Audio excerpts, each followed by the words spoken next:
U.S. History, an OpenStax textbook. Read along with the full text at www.openstax.org. You can find this audiobook anywhere you listen to podcasts, including Spotify, YouTube, Apple Podcasts, and more. Chapter 25. Brother, Can You Spare a Dime? The Great Depression, 1929 to 1932.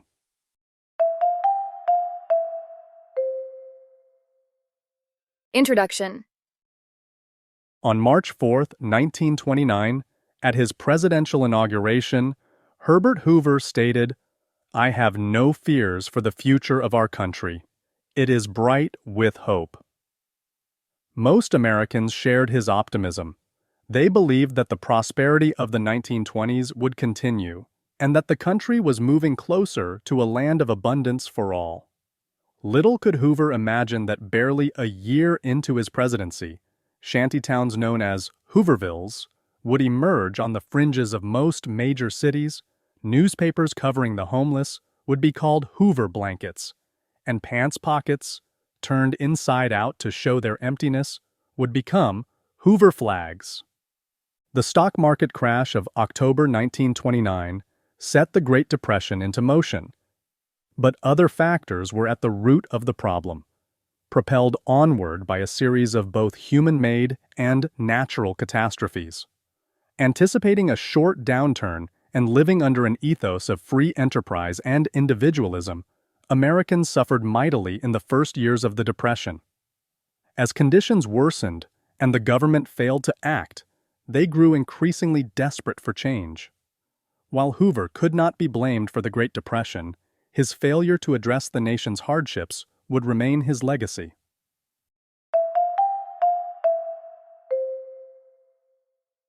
(25.1) The Stock Market Crash of 1929. Learning Objectives. By the end of this section, you will be able to identify the causes of the stock market crash of 1929. Assess the underlying weaknesses in the economy that resulted in America's spiraling from prosperity to depression so quickly.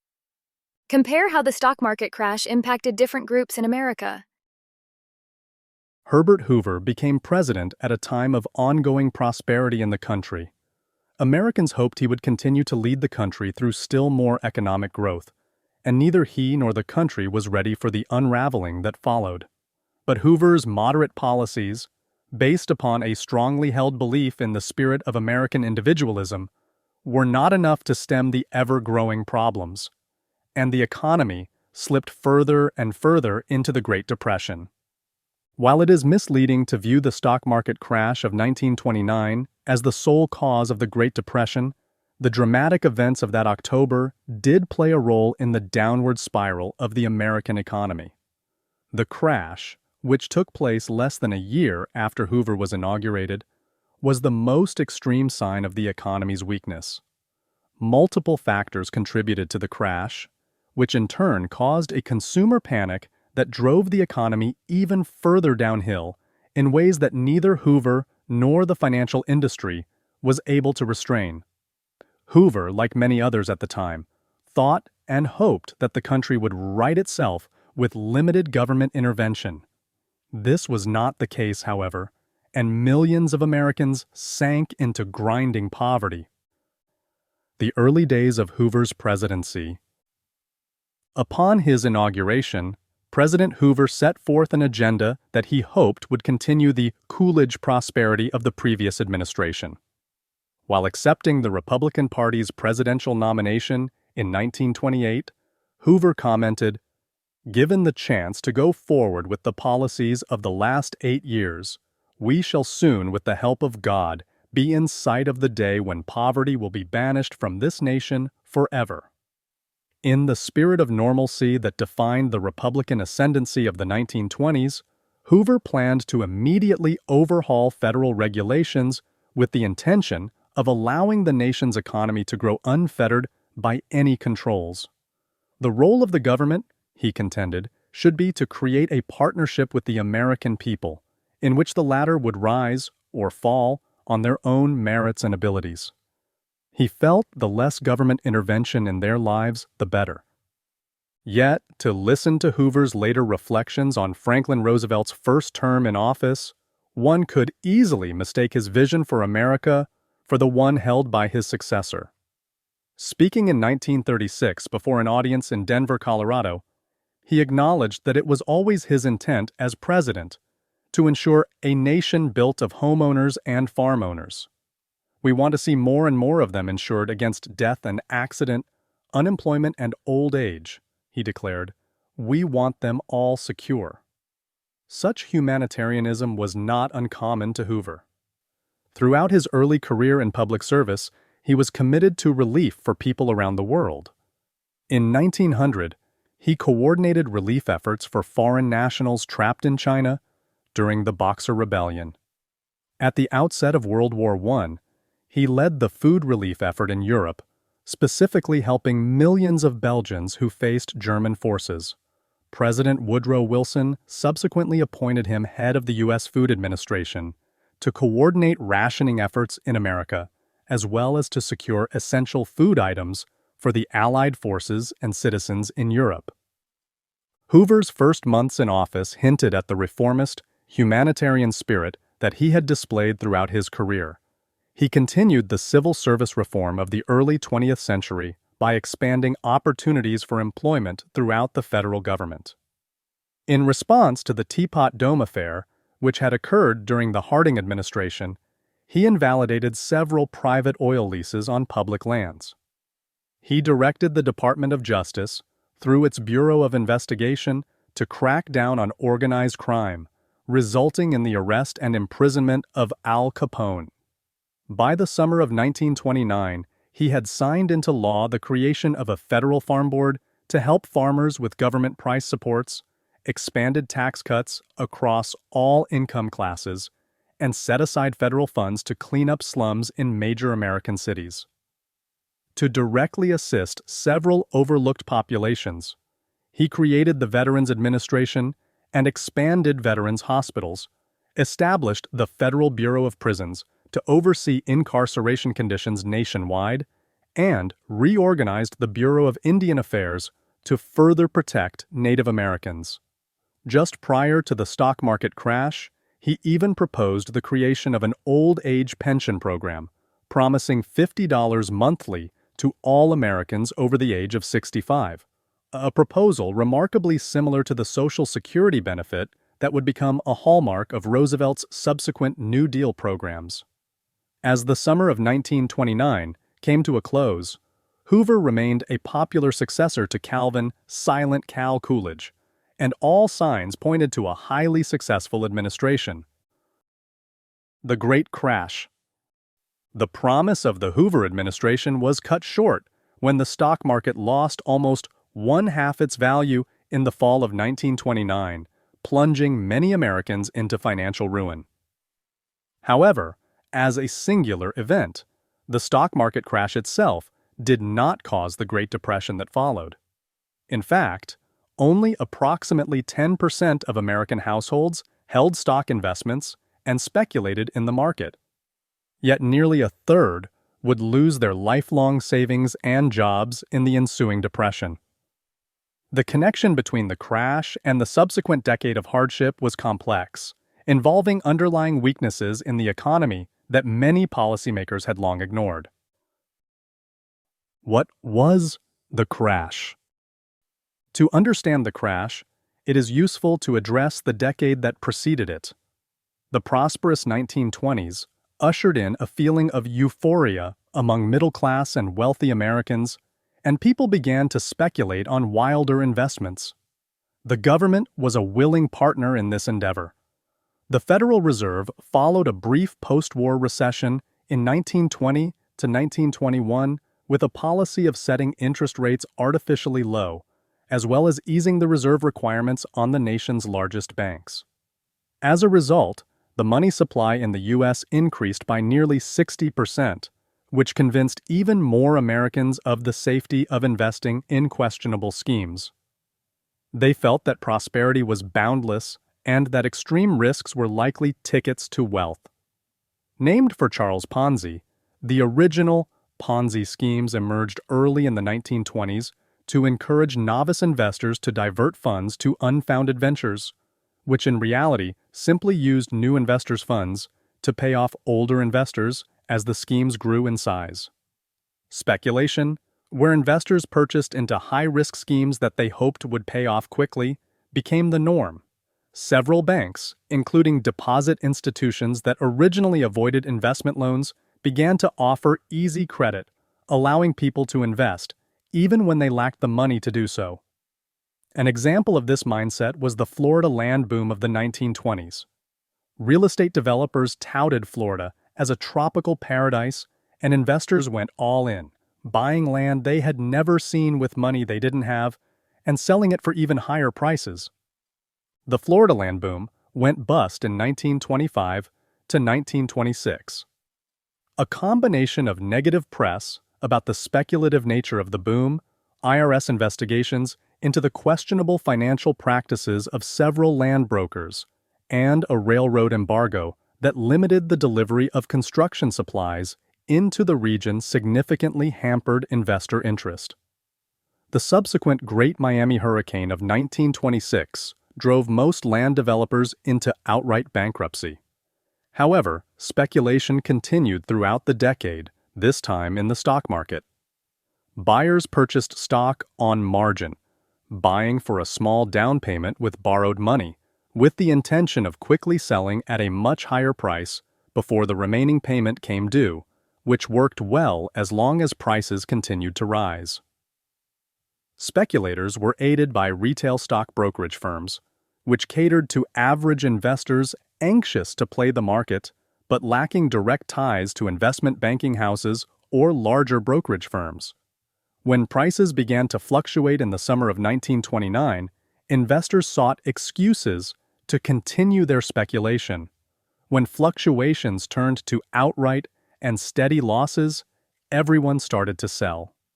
As September began to unfold, the Dow Jones Industrial Average peaked at a value of 381 points, or roughly 10 times the stock market's value, at the start of the 1920s.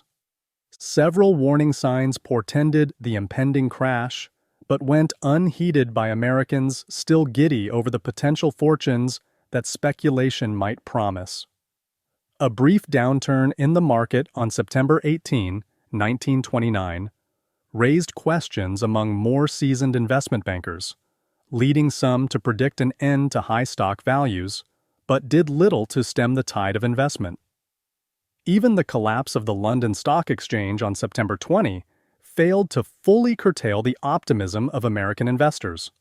However, when the New York Stock Exchange lost 11% of its value on October 24, often referred to as Black Thursday, key American investors sat up and took notice. In an effort to forestall a much-feared panic, leading banks, including Chase National, National City, J.P. Morgan, and others, conspired to purchase large amounts of blue-chip stocks, including U.S. Steel, in order to keep the prices artificially high. Even that effort failed in the growing wave of stock sales. Nevertheless, Hoover delivered a radio address on Friday in which he assured the American people, "The fundamental business of the country is on a sound and prosperous basis." As newspapers across the country began to cover the story in earnest, investors anxiously awaited the start of the following week. When the Dow Jones Industrial Average lost another 13% of its value on Monday morning, many knew the end of stock market speculation was near. The evening before the infamous crash was ominous. Jonathan Leonard, a newspaper reporter who regularly covered the stock market beat, wrote of how Wall Street lit up like a Christmas tree. Brokers and businessmen who feared the worst the next day crowded into restaurants and speakeasies, a place where alcoholic beverages were illegally sold. After a night of heavy drinking, they retreated to nearby hotels or flop houses, cheap boarding houses, all of which were overbooked and awaited sunrise. Children from nearby slums and tenement districts played stickball in the streets of the financial district, using wads of ticker tape for balls. Although they all awoke to newspapers filled with predictions of a financial turnaround, as well as technical reasons why the decline might be short-lived, the crash on Tuesday morning, October 29, caught few by surprise. No one even heard the opening bell on Wall Street that day, as shouts of "sell, sell" drowned it out. In the first 3 minutes alone, nearly 3 million shares of stock, accounting for $2 million of wealth, changed hands. The volume of Western Union telegrams tripled, and telephone lines could not meet the demand, as investors sought any means available to dump their stock immediately. Rumors spread of investors jumping from their office windows. Fistfights broke out on the trading floor, where one broker fainted from physical exhaustion. Stock trades happened at such a furious pace that runners had nowhere to store the trade slips, and so they resorted to stuffing them into trash cans. Although the Stock Exchange's Board of Governors briefly considered closing the exchange early, they subsequently chose to let the market run its course, lest the American public panic even further at the thought of closure. When the final bell rang, errand boys spent hours sweeping up tons of paper, ticker tape, and sales slips. Among the more curious finds in the rubbish were torn suit coats, crumpled eyeglasses, and one broker's artificial leg. Outside a nearby brokerage house, a policeman allegedly found a discarded birdcage with a live parrot squawking, "More margin! More margin!" On Black Tuesday, October 29, stockholders traded over 16 million shares and lost over $14 billion in wealth in a single day. To put this in context, a trading day of 3 million shares was considered a busy day on the stock market. People unloaded their stock as quickly as they could, never minding the loss. Banks, facing debt and seeking to protect their own assets, demanded payment for the loans they had provided to individual investors. Those individuals who could not afford to pay found their stocks sold immediately, and their life savings wiped out in minutes, yet their debt to the bank still remained. The financial outcome of the crash was devastating. Between September 1st and November 30th, 1929, the stock market lost over one-half its value, dropping from $64 billion to approximately $30 billion. Any effort to stem the tide was, as one historian noted, tantamount to bailing Niagara Falls with a bucket.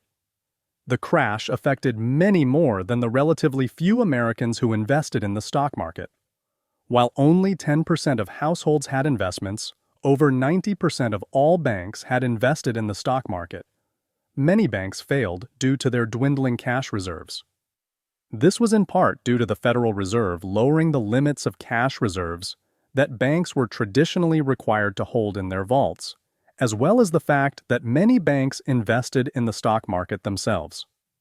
Eventually, thousands of banks closed their doors after losing all of their assets, leaving their customers penniless. While a few savvy investors got out at the right time and eventually made fortunes buying up discarded stock, those success stories were rare. Housewives who speculated with grocery money, bookkeepers who embezzled company funds hoping to strike it rich and pay the funds back before getting caught, and bankers who used customer deposits to follow speculative trends all lost. While the stock market crash was the trigger, the lack of appropriate economic and banking safeguards, along with a public psyche that pursued wealth and prosperity at all costs, allowed this event to spiral downward into a depression. Americana, selling optimism and risk. Advertising offers a useful window into the popular perceptions and beliefs of an era. By seeing how businesses were presenting their goods to consumers, it is possible to sense the hopes and aspirations of people at that moment in history. Maybe companies are selling patriotism or pride in technological advances. Maybe they are pushing idealized views of parenthood or safety. In the 1920s, advertisers were selling opportunity and euphoria, further feeding the notions of many Americans that prosperity would never end. In the decade before the Great Depression, the optimism of the American public was seemingly boundless. Advertisements from that era show large new cars, time-saving labor devices, and of course, land. This advertisement for California real estate illustrates how realtors in the West, much like the ongoing Florida land boom, used a combination of the hard sell and easy credit. "Buy now," the ad shouts. "You are sure to make money on these." In great numbers, people did. With easy access to credit and hard-pushing advertisements like this one, many felt that they could not afford to miss out on such an opportunity.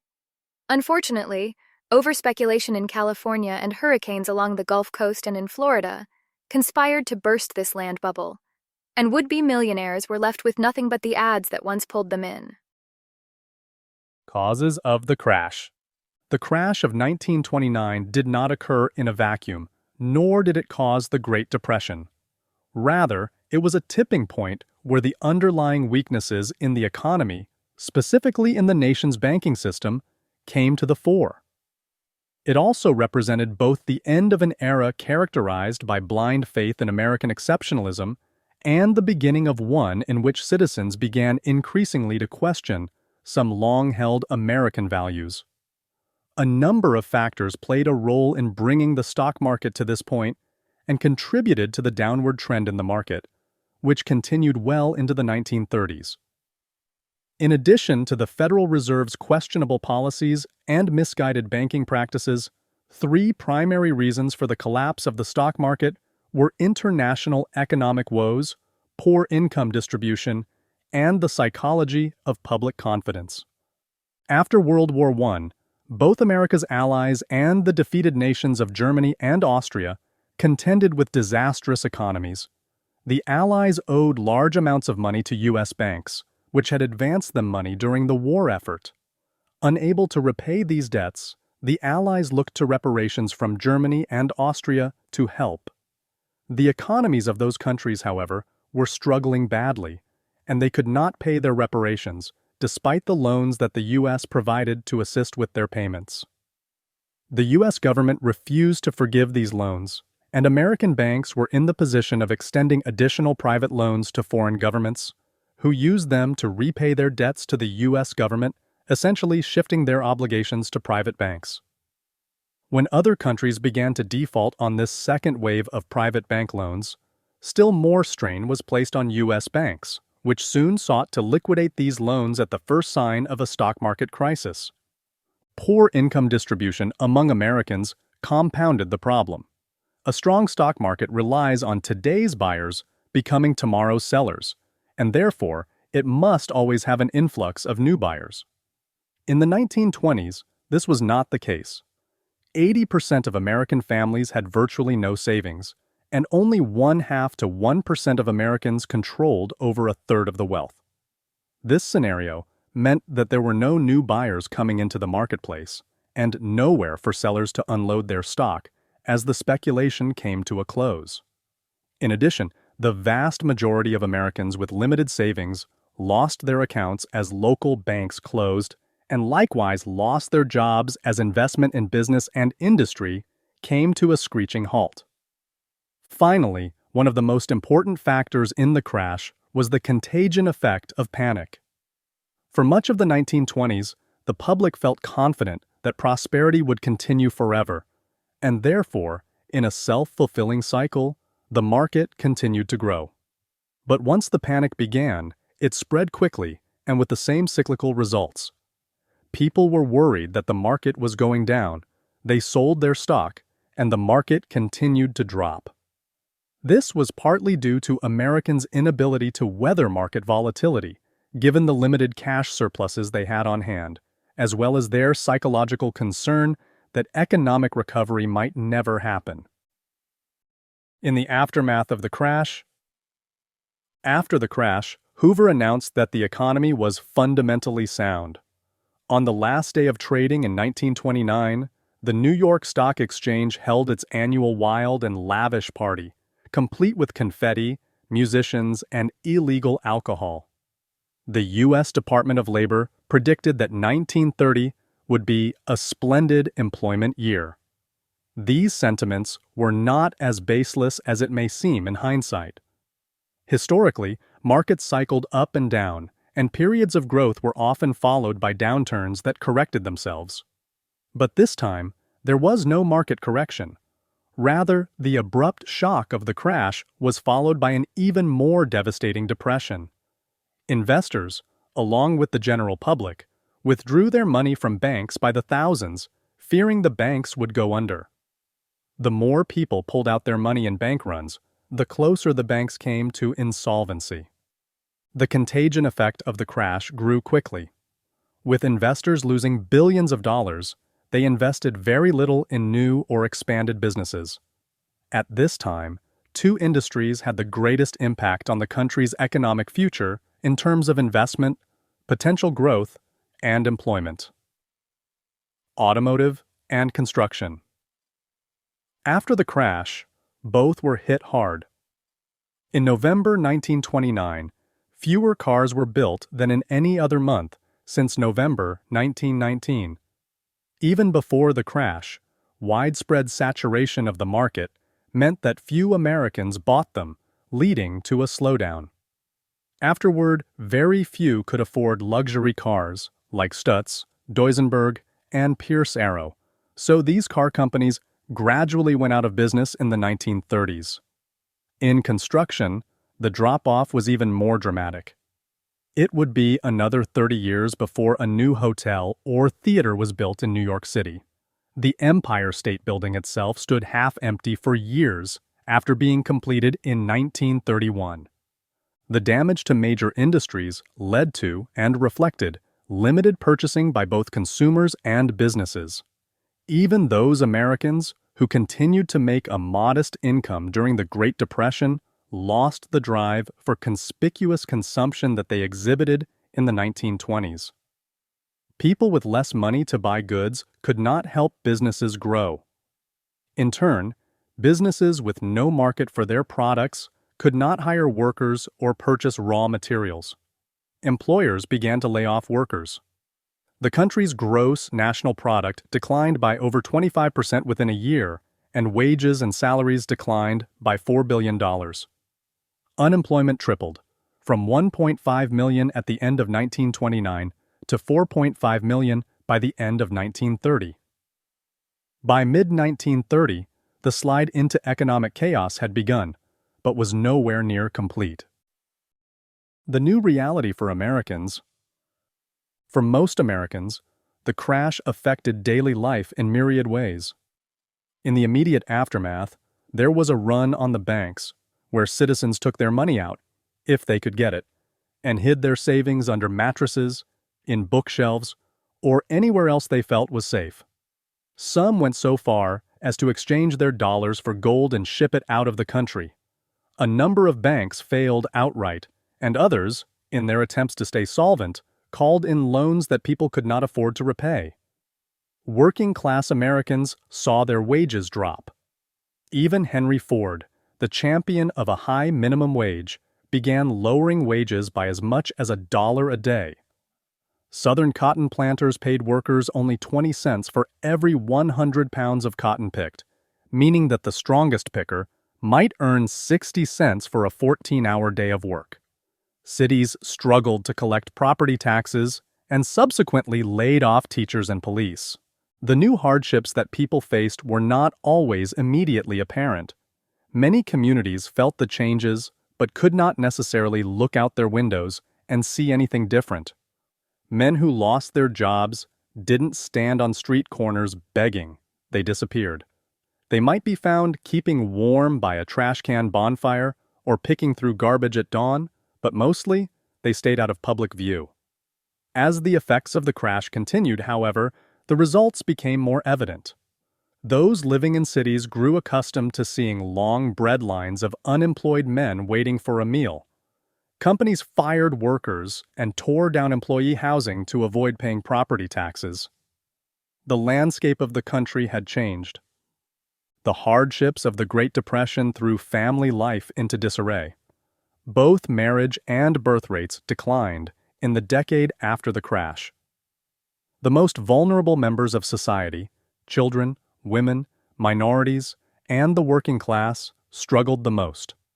Parents often sent children out to beg for food at restaurants and stores to save themselves from the disgrace of begging. Many children dropped out of school, and even fewer went to college. Childhood, as it had existed in the prosperous 20s, was over. And yet, for many children living in rural areas, where the affluence of the previous decade was not fully developed, the Depression was not viewed as a great challenge. School continued. Play was simple and enjoyed. Families adapted by growing more in gardens, canning, and preserving, wasting little food if any. Home-sewn clothing became the norm as the decade progressed, as did creative methods of shoe repair with cardboard soles. Yet, one always knew of stories of the other families who suffered more, including those living in cardboard boxes or caves. By one estimate, as many as 200,000 children moved about the country as vagrants due to familial disintegration. Women's lives, too, were profoundly affected. Some wives and mothers sought employment to make ends meet, an undertaking that was often met with strong resistance from husbands and potential employers. Many men derided and criticized women who worked, feeling that jobs should go to unemployed men. Some campaigned to keep companies from hiring married women, and an increasing number of school districts expanded the long-held practice of banning the hiring of married female teachers. Despite the pushback, women entered the workforce in increasing numbers, from 10 million at the start of the Depression to nearly 13 million by the end of the 1930s. This increase took place in spite of the 26 states that passed a variety of laws to prohibit the employment of married women. Several women found employment in the emerging pink-collar occupations viewed as traditional women's work, including jobs as telephone operators, social workers, and secretaries. Others took jobs as maids and house cleaners, working for those fortunate few who had maintained their wealth. White women's forays into domestic service came at the expense of minority women who had even fewer employment options. Unsurprisingly, African American men and women experienced unemployment and the grinding poverty that followed at double and triple the rates of their white counterparts. By 1932, unemployment among African Americans reached near 50%. In rural areas, where large numbers of African Americans continued to live despite the Great Migration of 1910 to 1930, Depression-era life represented an intensified version of the poverty that they traditionally experienced. Subsistence farming allowed many African Americans who lost either their land or jobs working for white landholders to survive, but their hardships increased. Life for African Americans in urban settings was equally trying, with black people and working-class white people living in close proximity and competing for scarce jobs and resources. Life for all rural Americans was difficult. Farmers largely did not experience the widespread prosperity of the 1920s. Although continued advancements in farming techniques and agricultural machinery led to increased agricultural production, decreasing demand, particularly in the previous markets created by World War I, steadily drove down commodity prices.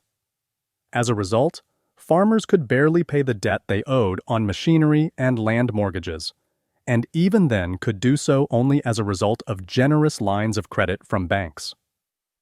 While factory workers may have lost their jobs and savings in the crash, many farmers also lost their homes due to the thousands of farm foreclosures sought by desperate bankers.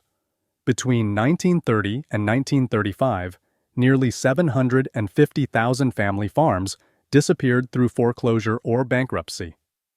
Even for those who managed to keep their farms, there was little market for their crops. Unemployed workers had less money to spend on food, and when they did purchase goods, the market excess had driven prices so low that farmers could barely piece together a living. A now famous example of the farmer's plight is that, when the price of coal began to exceed that of corn, farmers would simply burn corn to stay warm in the winter. As the effects of the Great Depression worsened, wealthier Americans had particular concern for the deserving poor, those who had lost all of their money due to no fault of their own. This concept gained greater attention beginning in the progressive era of the late 19th and early 20th centuries, when early social reformers sought to improve the quality of life for all Americans by addressing the poverty that was becoming more prevalent, particularly in emerging urban areas. By the time of the Great Depression, social reformers and humanitarian agencies had determined that the deserving poor belonged to a different category from those who had speculated and lost. However, the sheer volume of Americans who fell into this group meant that charitable assistance could not begin to reach them all. Some 15 million deserving poor, or a full one-third of the labor force, were struggling by 1932. The country had no mechanism or system in place to help so many. However, Hoover remained adamant that such relief should rest in the hands of private agencies, not with the federal government. Unable to receive aid from the government, Americans thus turned to private charities, churches, synagogues, and other religious organizations, and state aid. But these organizations were not prepared to deal with the scope of the problem. Private aid organizations showed declining assets as well during the Depression, with fewer Americans possessing the ability to donate to such charities.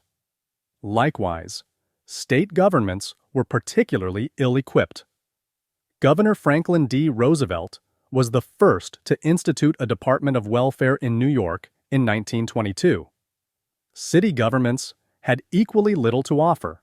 In New York City in 1932, family allowances were $2.39 per week, and only one-half of the families who qualified actually received them. In Detroit, allowances fell to 15 cents a day per person, and eventually ran out completely. In most cases, relief was only in the form of food and fuel. Organizations provided nothing in the way of rent, shelter, medical care, clothing, or other necessities. There was no infrastructure to support the elderly, who were the most vulnerable, and this population largely depended on their adult children to support them, adding to families' burdens. During this time, local community groups, such as police and teachers, worked to help the neediest. New York City Police, for example, began contributing 1% of their salaries to start a food fund that was geared to help those found starving on the streets. In 1932, New York City school teachers also joined forces to try to help. They contributed as much as $250,000 per month from their own salaries to help needy children. Chicago teachers did the same, feeding some 11,000 students out of their own pockets in 1931, despite the fact that many of them had not been paid a salary in months.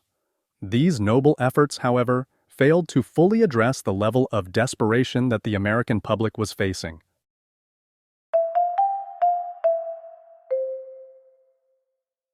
(25.2) President Hoover's response. Learning objectives. By the end of this section, you will be able to explain Herbert Hoover's responses to the Great Depression and how they reflected his political philosophy. Describe the causes, objectives, and outcomes of Great Depression protests. Analyze the frustration and anger that a majority of Americans directed at Herbert Hoover. President Hoover was unprepared for the scope of the Depression crisis, and his limited response did not begin to help the millions of Americans in need. The steps he took were very much in keeping with his philosophy of limited government, a philosophy that many had shared with him until the upheavals of the Great Depression made it clear that a more direct government response was required. But Hoover was stubborn in his refusal to give handouts as he saw direct government aid. He called for a spirit of volunteerism among America's businesses, asking them to keep workers employed, and he exhorted the American people to tighten their belts and make do in the spirit of rugged individualism. While Hoover's philosophy and his appeal to the country were very much in keeping with his character, it was not enough to keep the economy from plummeting further into economic chaos. The steps Hoover did ultimately take were too little, too late. He created programs for putting people back to work and helping beleaguered local and state charities with aid. But the programs were small in scale and highly specific as to who could benefit, and they only touched a small percentage of those in need. As the situation worsened, the public grew increasingly unhappy with Hoover. He left office with one of the lowest approval ratings of any president in history. The initial reaction. In the immediate aftermath of Black Tuesday, Hoover sought to reassure Americans that all was well. Reading his words after the fact, it is easy to find fault. In 1929, he said, "Any lack of confidence in the economic future or the strength of business in the United States is foolish." In 1930, he stated, "The worst is behind us." In 1931, he pledged federal aid should he ever witness starvation in the country. But as of that date, he had yet to see such need in America, despite the very real evidence that children and the elderly were starving to death. Yet Hoover was neither intentionally blind nor unsympathetic. He simply held fast to a belief system that did not change as the realities of the Great Depression set in. Hoover believed strongly in the ethos of American individualism, that hard work brought its own rewards. His life story testified to that belief. Hoover was born into poverty, made his way through college at Stanford University, and eventually made his fortune as an engineer. This experience, as well as his extensive travels in China and throughout Europe, shaped his fundamental conviction that the very existence of American civilization depended upon the moral fiber of its citizens, as evidenced by their ability to overcome all hardships through individual effort and resolve. The idea of government handouts to Americans was repellent to him. Whereas Europeans might need assistance, such as his hunger relief work in Belgium during and after World War I, he believed the American character to be different. In a 1931 radio address, he said, "The spread of government destroys initiative and thus destroys character." Likewise, Hoover was not completely unaware of the potential harm that wild stock speculation might create if left unchecked. As Secretary of Commerce, Hoover often warned President Coolidge of the dangers that such speculation engendered. In the weeks before his inauguration, he offered many interviews to newspapers and magazines, urging Americans to curtail their rampant stock investments, and even encouraged the Federal Reserve to raise the discount rate to make it more costly for local banks to lend money to potential speculators. However, fearful of creating a panic, Hoover never issued a stern warning to discourage Americans from such investments. Neither Hoover nor any other politician of that day ever gave serious thought to outright government regulation of the stock market. This was even true in his personal choices, as Hoover often lamented poor stock advice he had once offered to a friend. When the stock nosedived, Hoover bought the shares from his friend to assuage his guilt, vowing never again to advise anyone on matters of investment. In keeping with these principles, Hoover's response to the crash focused on two very common American traditions. He asked individuals to tighten their belts and work harder, and he asked the business community to voluntarily help sustain the economy by retaining workers and continuing production. He immediately summoned a conference of leading industrialists to meet in Washington, D.C., urging them to maintain their current wages while America rode out this brief economic panic. The crash, he assured business leaders, was not part of a greater downturn. They had nothing to worry about. Similar meetings with utility companies and railroad executives elicited promises for billions of dollars in new construction projects, while labor leaders agreed to withhold demands for wage increases and workers continued to labor. Hoover also persuaded Congress to pass a $160 million tax cut to bolster American incomes, leading many to conclude that the president was doing all he could to stem the tide of the panic. In April 1930, the New York Times editorial board concluded that No one in his place could have done more. However, these modest steps were not enough. By late 1931, when it became clear that the economy would not improve on its own, Hoover recognized the need for some government intervention. He created the President's Emergency Committee for Employment, later renamed the President's Organization of Unemployment Relief. In keeping with Hoover's distaste of what he viewed as handouts, this organization did not provide direct federal relief to people in need. Instead, it assisted state and private relief agencies, such as the Red Cross, Salvation Army, YMCA, and Community Chest. Hoover also strongly urged people of means to donate funds to help the poor, and he himself gave significant private donations to worthy causes. But these private efforts could not alleviate the widespread effects of poverty. Congress pushed for a more direct government response to the hardship. In 1930 to 1931, it attempted to pass a $60 million bill to provide relief to drought victims by allowing them access to food, fertilizer, and animal feed. Hoover stood fast in his refusal to provide food, resisting any element of direct relief. The final bill of $47 million provided for everything except food, but did not come close to adequately addressing the crisis. Again, in 1931, Congress proposed the Federal Emergency Relief Bill, which would have provided $375 million to states to help provide food, clothing, and shelter to the homeless. But Hoover opposed the bill, stating that it ruined the balance of power between states and the federal government, and in February 1932, it was defeated by 14 votes.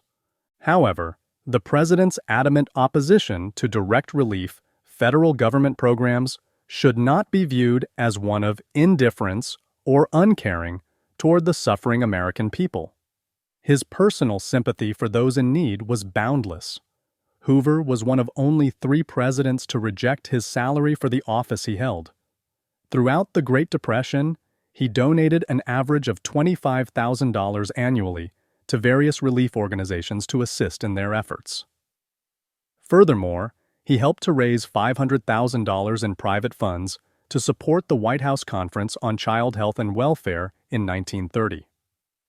Rather than indifference or heartlessness, Hoover's steadfast adherence to a philosophy of individualism as the path toward long-term American recovery explained many of his policy decisions.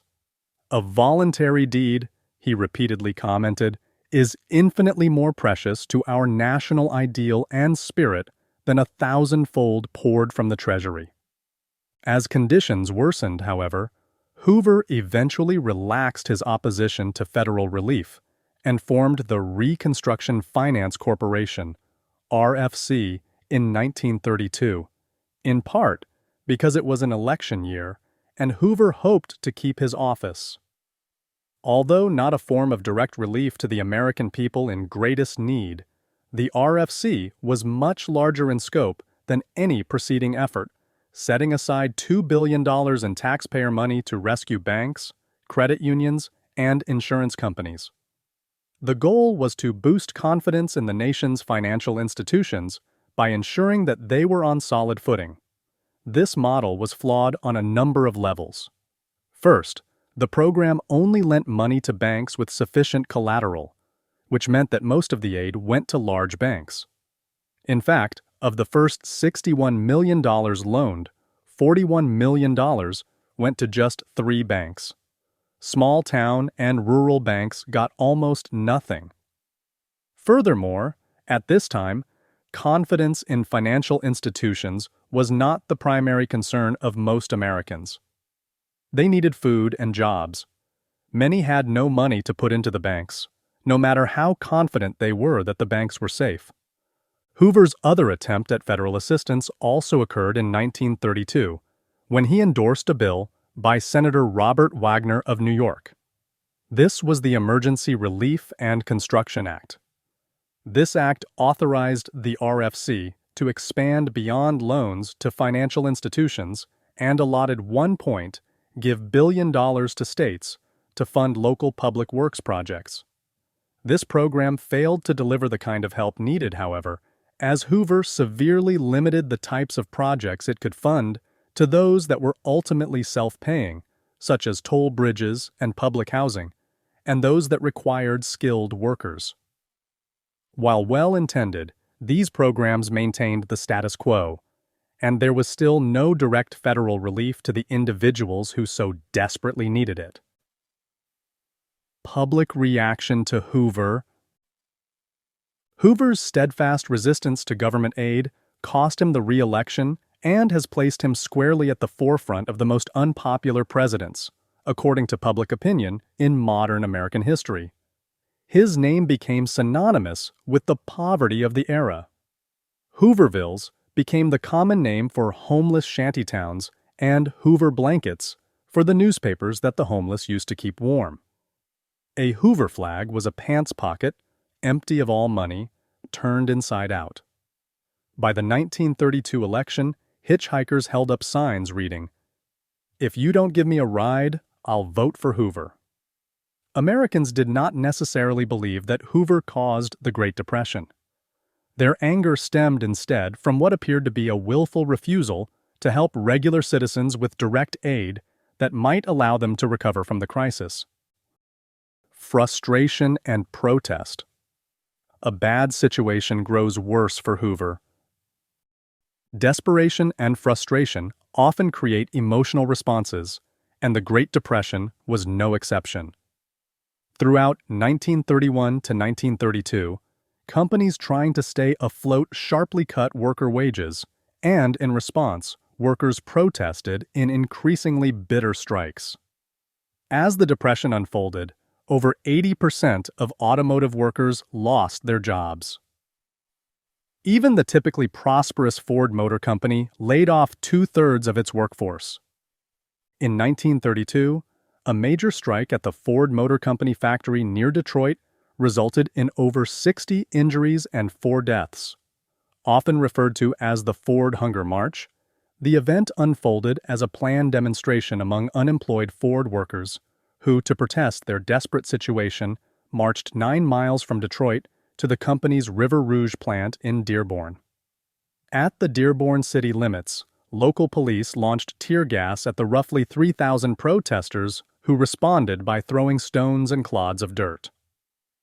When they finally reached the gates of the plant, protesters faced more police and firemen as well as private security guards. As the firemen turned hoses onto the protesters, the police and security guards opened fire. In addition to those killed and injured, police arrested 50 protesters. 1 week later, 60,000 mourners attended the public funerals of the 4 victims of what many protesters labeled police brutality. The event set the tone for worsening labor relations in the U.S. Farmers also organized and protested, often violently. The most notable example was the Farm Holiday Association. Led by Milo Reno, this organization held significant sway among farmers in Iowa, Nebraska, Wisconsin, Minnesota, and the Dakotas. Although they never comprised a majority of farmers in any of these states, their public actions drew press attention nationwide. Among their demands, the association sought a federal government plan to set agricultural prices artificially high enough to cover the farmers' costs, as well as a government commitment to sell any farm surpluses on the world market. To achieve their goals, the group called for farm holidays, during which farmers would neither sell their produce nor purchase any other goods until the government met their demands. However, the greatest strength of the association came from the unexpected and seldom planned actions of its members, which included barricading roads into markets, attacking non-member farmers, and destroying their produce. Some members even raided small-town stores, destroying produce on the shelves. Members also engaged in penny auctions, bidding pennies on foreclosed farmland and threatening any potential buyers with bodily harm if they competed in the sale.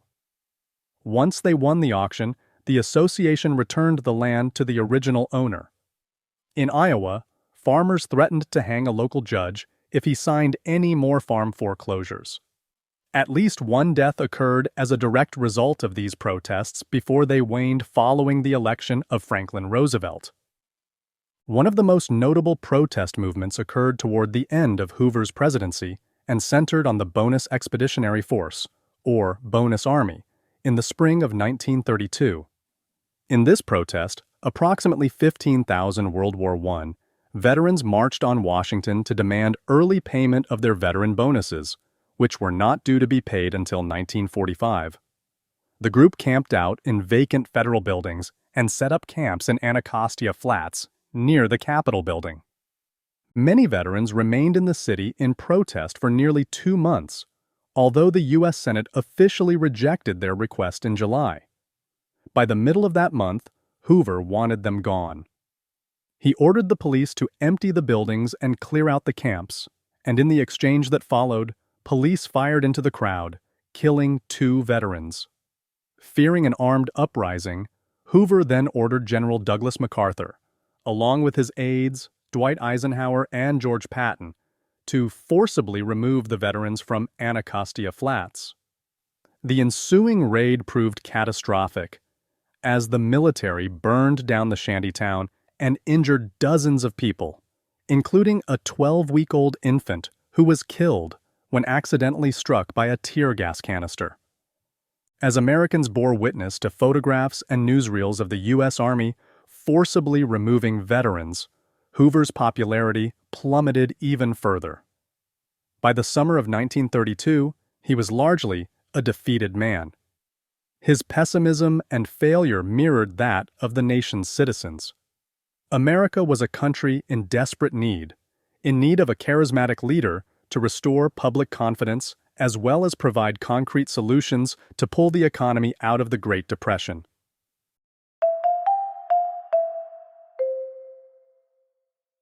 .3 The Depths of the Great Depression. Learning Objectives. By the end of this section, you will be able to identify the challenges that everyday Americans faced as a result of the Great Depression and analyze the government's initial unwillingness to provide assistance. Explain the particular challenges that African Americans faced during the crisis. Identify the unique challenges that farmers in the Great Plains faced during this period. Explain the Great Depression's influence on American values and popular culture. From industrial strongholds to the rural Great Plains, from factory workers to farmers, the Great Depression affected millions. In cities, as industry slowed, then sometimes stopped altogether, workers lost jobs and joined breadlines or sought out other charitable efforts. With limited government relief efforts, private charities tried to help, but they were unable to match the pace of demand. In rural areas, farmers suffered still more. In some parts of the country, prices for crops dropped so precipitously that farmers could not earn enough to pay their mortgages, losing their farms to foreclosure. In the Great Plains, one of the worst droughts in history left the land barren and unfit for growing even minimal food to live on. The country's most vulnerable populations, such as children, the elderly, and those subject to discrimination, like African Americans, were the hardest hit. Most white Americans felt entitled to what few jobs were available, leaving African Americans unable to find work, even in the jobs once considered their domain. In all, the economic misery was unprecedented in the country's history. Starving to death. By the end of 1932, the Great Depression had affected some 60 million people, most of whom wealthier Americans perceived as the deserving poor. Yet, at the time, federal efforts to help those in need were extremely limited, and national charities had neither the capacity nor the will to elicit the large-scale response required to address the problem. The American Red Cross did exist, but Chairman John Barton Payne contended that unemployment was not an act of God, but rather an act of man, and therefore refused to get involved in widespread direct relief efforts. Clubs like the Elks tried to provide food, as did small groups of individually organized college students. Religious organizations remained on the front lines, offering food and shelter. In larger cities, bread lines and soup lines became a common sight. At one count, in 1932, there were as many as 82 bread lines in New York City. Despite these efforts, however, people were destitute and ultimately starving. Families would first run through any savings, if they were lucky enough to have any. Then, the few who had insurance would cash out their policies. Cash surrender payments of individual insurance policies tripled in the first 3 years of the Great Depression, with insurance companies issuing total payments in excess of $1.2 billion in 1932 alone. When those funds were depleted, people would borrow from family and friends, and when they could get no more, they would simply stop paying rent or mortgage payments. When evicted, they would move in with relatives, whose own situation was likely only a step or two behind. The added burden of additional people would speed along that family's demise, and the cycle would continue. This situation spiraled downward and did so quickly. Even as late as 1939, over 60% of rural households and 82% of farm families were classified as impoverished. In larger urban areas, unemployment levels exceeded the national average, with over 500,000 unemployed workers in Chicago and nearly 1 million in New York City. Bread lines and soup kitchens were packed, serving as many as 85,000 meals daily in New York City alone. Over 50,000 New York citizens were homeless by the end of 1932. Children, in particular, felt the brunt of poverty. Many in coastal cities would roam the docks in search of spoiled vegetables to bring home. Elsewhere, children begged at the doors of more well-off neighbors, hoping for stale bread, table scraps, or raw potato peelings. Said one childhood survivor of the Great Depression, "You get used to hunger. After the first few days, it doesn't even hurt. You just get weak." In 1931 alone, there were at least 20 documented cases of starvation. In 1934, that number grew to 110.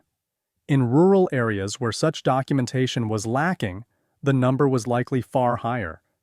And while the middle class did not suffer from starvation, they experienced hunger as well.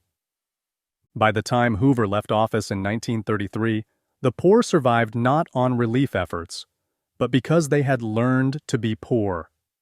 A family with little food would stay in bed to save fuel and avoid burning calories.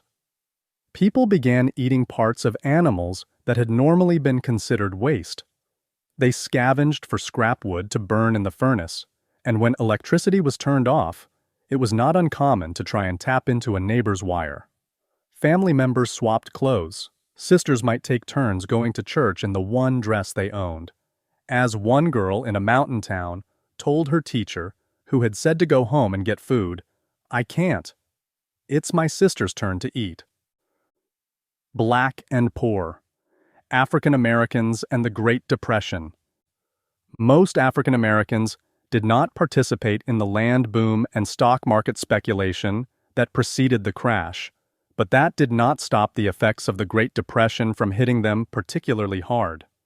Subject to continuing racial discrimination, black people nationwide fared even worse than their hard-hit white counterparts. As the prices for cotton and other agricultural products plummeted, farm owners paid workers less or simply laid them off.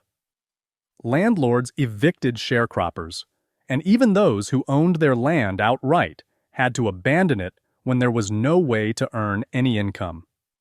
In cities, African Americans fared no better. Unemployment was rampant, and many white people felt that any available jobs should first go to them. In some northern cities, white employees would conspire to have African American workers fired to allow white workers access to their jobs. Even jobs traditionally held by black workers, such as household servants or janitors, were now going to white people. By 1932, approximately 1/2 of all Black Americans were unemployed. Racial violence also began to rise. In the South, lynching became more common again, with 28 documented lynchings in 1933, compared to 8 in 1932.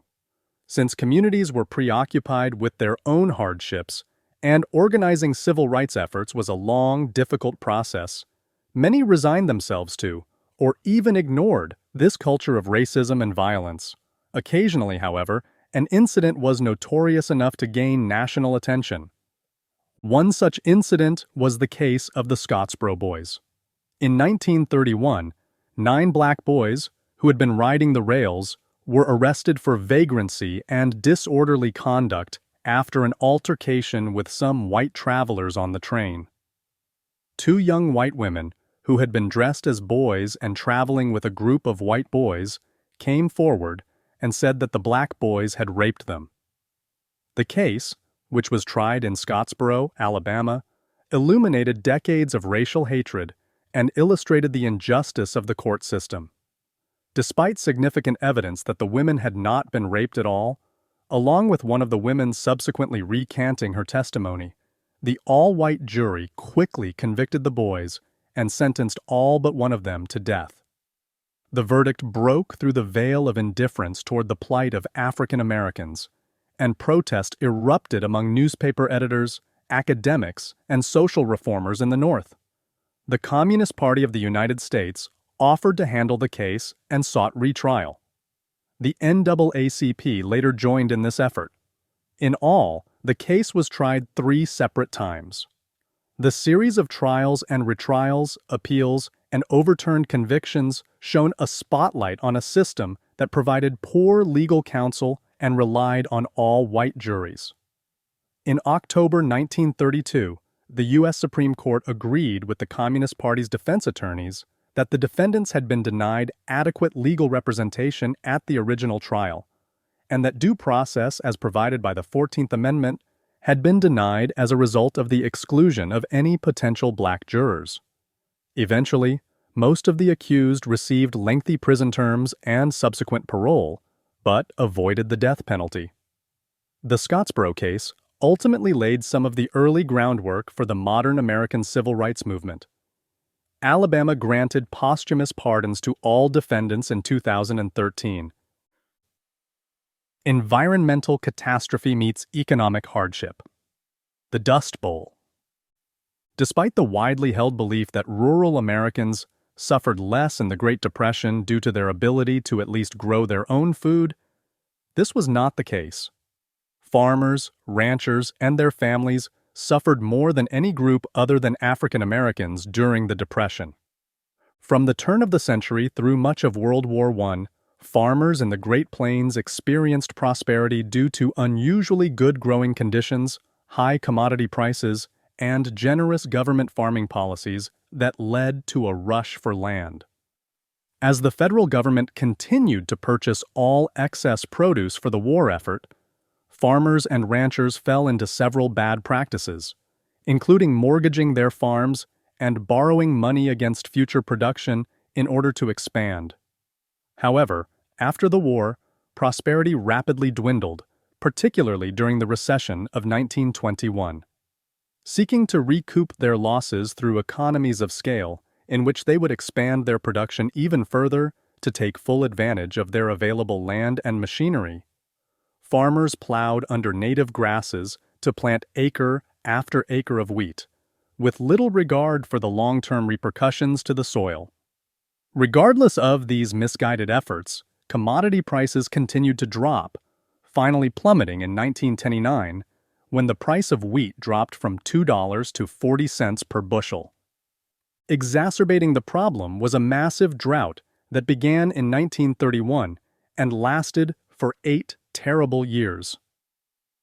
Dust storms roiled through the Great Plains, creating huge choking clouds that piled up in doorways and filtered into homes through closed windows. Even more quickly than it had boomed, the land of agricultural opportunity went bust due to widespread overproduction and overuse of the land, as well as to the harsh weather conditions that followed, resulting in the creation of the Dust Bowl. Livestock died or had to be sold, as there was no money for feed. Crops intended to feed the family withered and died in the drought. Terrifying dust storms became more and more frequent, as black blizzards of dirt blew across the landscape and created a new illness known as dust pneumonia. In 1935 alone, over 850 million tons of topsoil blew away. To put this number in perspective, geologists estimate that it takes the Earth 500 years to naturally regenerate 1 inch of topsoil. Yet, just one significant dust storm could destroy a similar amount. In their desperation to get more from the land, farmers had stripped it of the delicate balance that kept it healthy. Unaware of the consequences, they had moved away from such traditional practices as crop rotation and allowing land to regain its strength by permitting it to lie fallow between plantings, working the land to death. For farmers, the results were catastrophic. Unlike most factory workers in the cities, in most cases, farmers lost their homes when they lost their livelihood. Most farms and ranches were originally mortgaged to small country banks that understood the dynamics of farming, but as these banks failed, they often sold rural mortgages to larger eastern banks that were less concerned with the specifics of farm life. With the effects of the drought and low commodity prices, farmers could not pay their local banks, which in turn lacked funds to pay the large urban banks. Ultimately, the large banks foreclosed on the farms, often swallowing up the small country banks in the process. It is worth noting that of the 5,000 banks that closed between 1930 and 1932, over 75% were country banks in locations with populations under 2,500. Given this dynamic, it is easy to see why farmers in the Great Plains remained wary of big city bankers. For farmers who survived the initial crash, the situation worsened, particularly in the Great Plains where years of overproduction and rapidly declining commodity prices took their toll. Prices continued to decline, and as farmers tried to stay afloat, they produced still more crops, which drove prices even lower. Farms failed at an astounding rate, and farmers sold out at rock-bottom prices. One farm in Shelby, Nebraska, was mortgaged at $4,100 and sold for $49.50. 1/4 of the entire state of Mississippi was auctioned off in a single day at a foreclosure auction in April 1932. Not all farmers tried to keep their land. Many, especially those who had arrived only recently, in an attempt to capitalize on the earlier prosperity, simply walked away. In hard-hit Oklahoma, thousands of farmers packed up what they could and walked or drove away from the land they thought would be their future. They, along with other displaced farmers from throughout the Great Plains, became known as Okies. Okies were an emblem of the failure of the American breadbasket to deliver on its promise, and their story was made famous in John Steinbeck's novel, The Grapes of Wrath. My story. Caroline Henderson on the Dust Bowl. Now we are facing a 4th year of failure. There can be no wheat for us in 1935 in spite of all our careful and expensive work in preparing ground, sowing and re-sowing our allocated acreage. Native grass pastures are permanently damaged, in many cases hopelessly ruined, smothered under by drifted sand. Fences are buried under banks of thistles and hard-packed earth or undermined by the eroding action of the wind and lying flat on the ground. Less traveled roads are impassable, covered deep under by sand or the finer silt-like loam. Orchards, groves, and hedgerows cultivated for many years with patient care are dead or dying. Impossible it seems not to grieve that the work of hands should prove so perishable. Caroline Henderson, Shelton, Oklahoma, 1935. Much like other farm families whose livelihoods were destroyed by the Dust Bowl, Caroline Henderson describes a level of hardship that many Americans living in depression-ravaged cities could never understand. Despite their hard work, millions of Americans were losing both their produce and their homes, sometimes in as little as 48 hours, to environmental catastrophes. Lacking any other explanation, many began to question what they had done to incur God's wrath. Note in particular Henderson's references to dead, dying, and perishable, and contrast those terms with her depiction of the careful and expensive work undertaken by their own hands. Many simply could not understand how such a catastrophe could have occurred. Changing values, changing culture.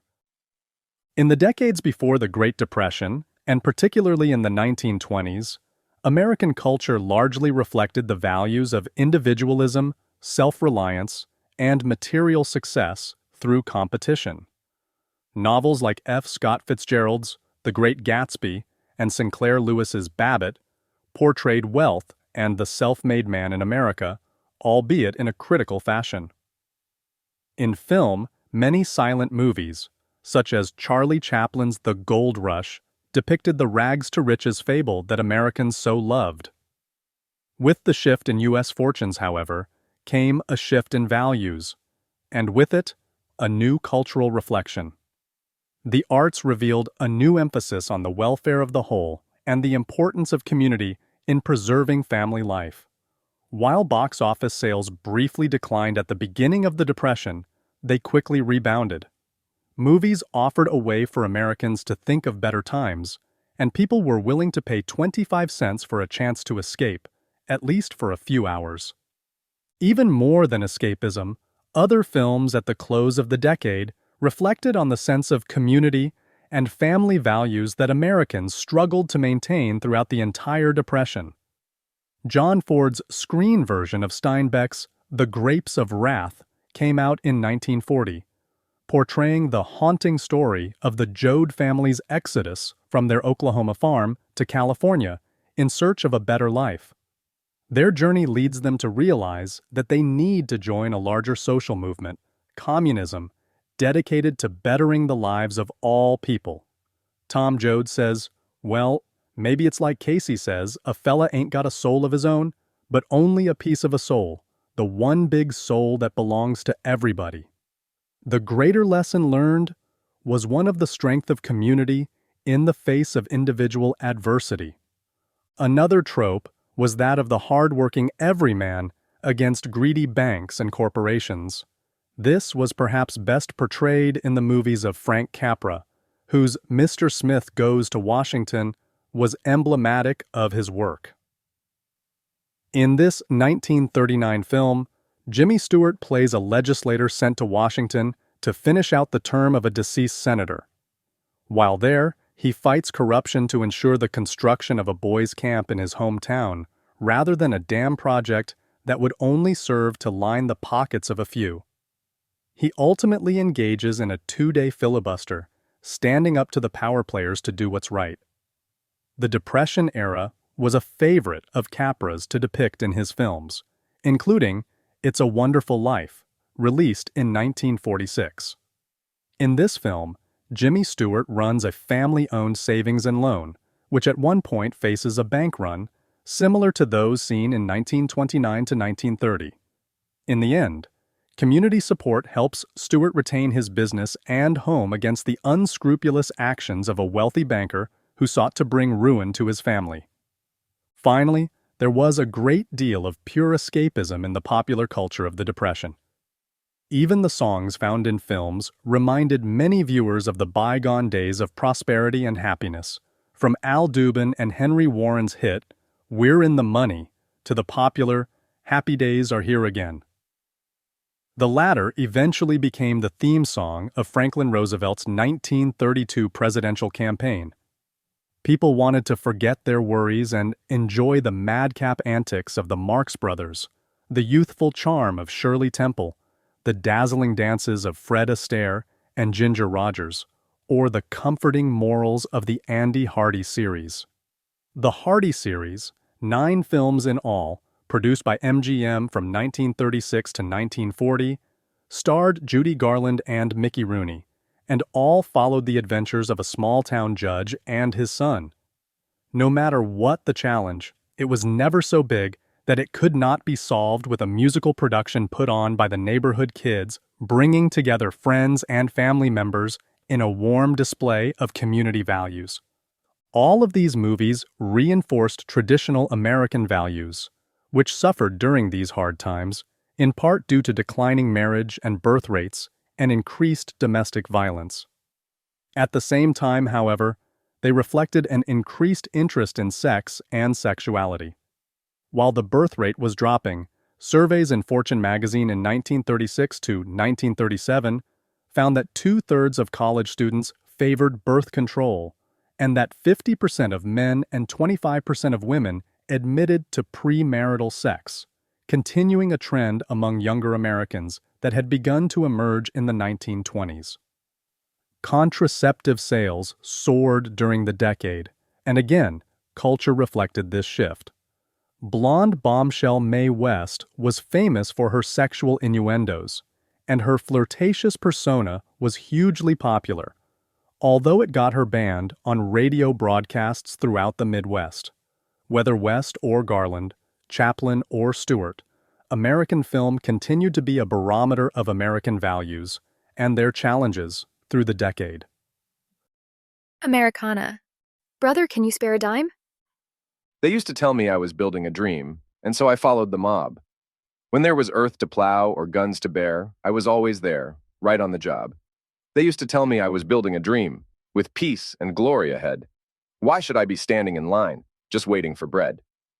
Once I built a railroad, I made it run, made it race against time. Once I built a railroad, now it's done, brother, can you spare a dime? Once I built a tower up to the sun, brick and rivet and lime. Once I built a tower, now it's done, brother, can you spare a dime? Jay Gorney and Yip Harburg. Brother, can you spare a dime? First appeared in 1932, written for the Broadway musical New Americana by Jay Gorney, a composer who based the song's music on a Russian lullaby, and Edgar Yipsel, Yip Harburg, a lyricist who would go on to win an Academy Award for the song Over the Rainbow from The Wizard of Oz, 1939. With its lyrics speaking to the plight of the common man during the Great Depression and the refrain appealing to the same sense of community later found in the films of Frank Capra, Brother, Can You Spare a Dime? Quickly became the de facto anthem of the Great Depression. Recordings by Bing Crosby, Al Jolson, and Rudy Vallee all enjoyed tremendous popularity in the 1930s.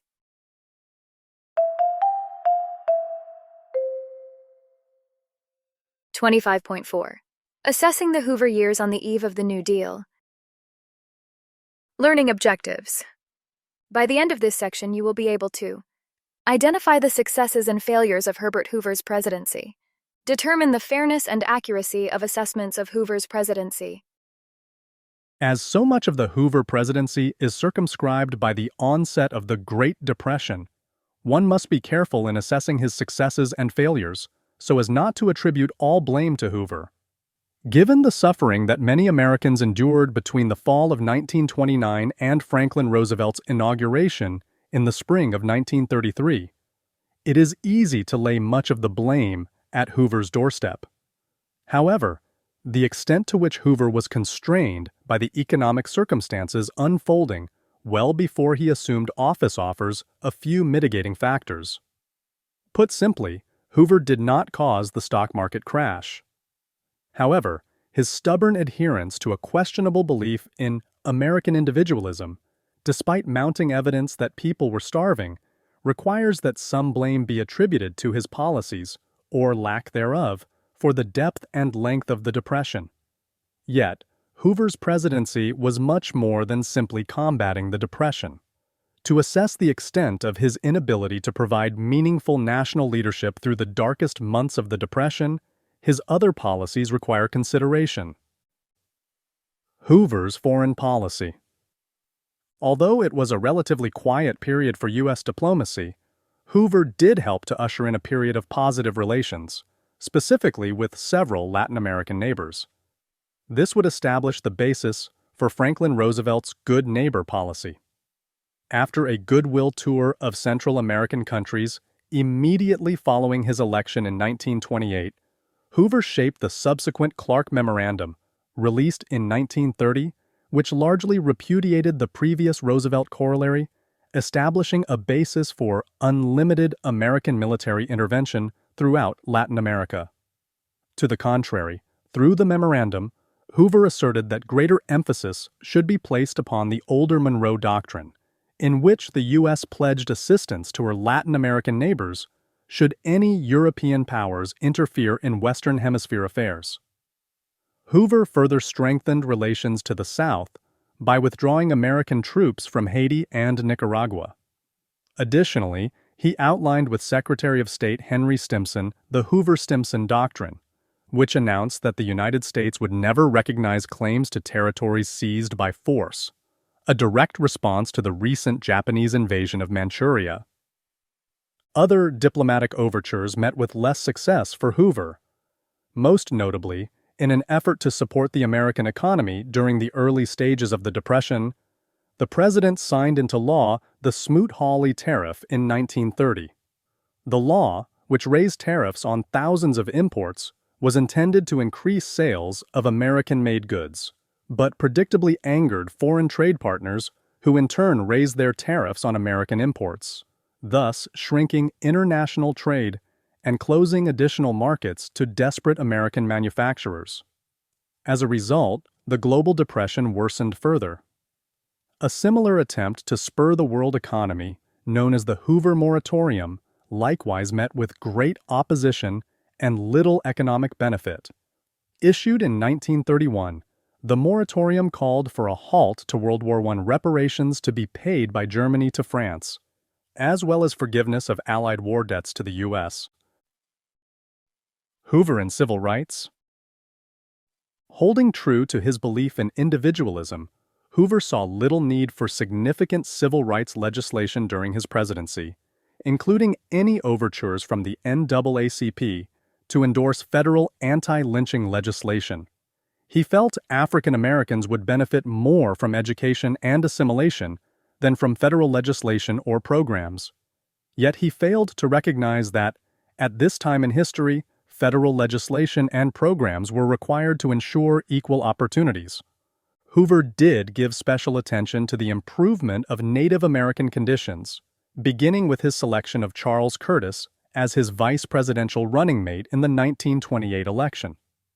Curtis, of the Kaw tribe, became the country's first Native American to hold so high an elected office. Hoover subsequently appointed Charles Rhodes as the new commissioner of the Bureau of Indian Affairs and advocated with Rhodes' assistance for Native American self-sufficiency and full assimilation as Americans under the Indian Citizenship Act of 1924. During Hoover's presidency, federal expenditures for Native American schools and health care doubled. A final assessment. Herbert Hoover's presidency, embarked upon with much promise following his election in November 1928, produced a legacy of mixed reactions. Some Americans blamed him for all of the economic and social woes from which they suffered for the next decade. All blamed him for simply not responding to their needs. As contemporary commentator and actor Will Rogers said at the time, if an American was lucky enough to find an apple to eat in the Depression and bit into it only to find a worm, they would blame Hoover for the worm. Likewise, subsequent public opinion polls of presidential popularity, as well as polls of professional historians, routinely rate Hoover in the bottom 7 of all U.S. presidents in terms of overall success. However, Hoover the president was a product of his time. Americans sought a president in 1928 who would continue the policies of normalcy with which many associated the prosperity they enjoyed. They wanted a president who would forego government interference and allow industrial capitalism to grow unfettered. Hoover, from his days as the Secretary of Commerce, was the ideal candidate. In fact, he was too ideal when the Great Depression actually hit. Holding steadfast to his philosophy of American individualism, Hoover proved largely incapable of shifting into economic crisis mode when Americans came to realize that prosperity could not last forever. Desperate to help, but unwilling to compromise on his philosophy, Hoover could not manage a comprehensive solution to the worldwide depression that few foresaw. Only when re-election was less than a year away did a reluctant Hoover initiate significant policies, but even then, they did not provide direct relief. By the start of 1932, unemployment hovered near 25%, and thousands of banks and factories were closing their doors. Combined with Hoover's ill-timed response to the bonus army crisis, his political fate was sealed. Americans would look to the next president for a solution. Democracy is a harsh employer, Hoover concluded as he awaited all but certain defeat in the November election of 1932. This has been U.S. History from OpenStax. OpenStax textbooks and this free audiobook are covered under a Creative Commons license. The full text is available at www.openstax.org. This project was made possible by CC Echo, the California Consortium for Equitable Change in Hispanic Serving Institutions, Open Education Resources. You can learn more about CC Echo by visiting the link in this episode's show notes. You can find this audiobook anywhere you listen to podcasts, including Spotify, YouTube, Apple Podcasts, and more. Instructors can even download a course shell to embed these recordings in Canvas courses. Learn more by visiting www.openaudio.us. Did you find this audiobook helpful? If so, let us know by leaving a comment and sharing this recording with a colleague or a friend.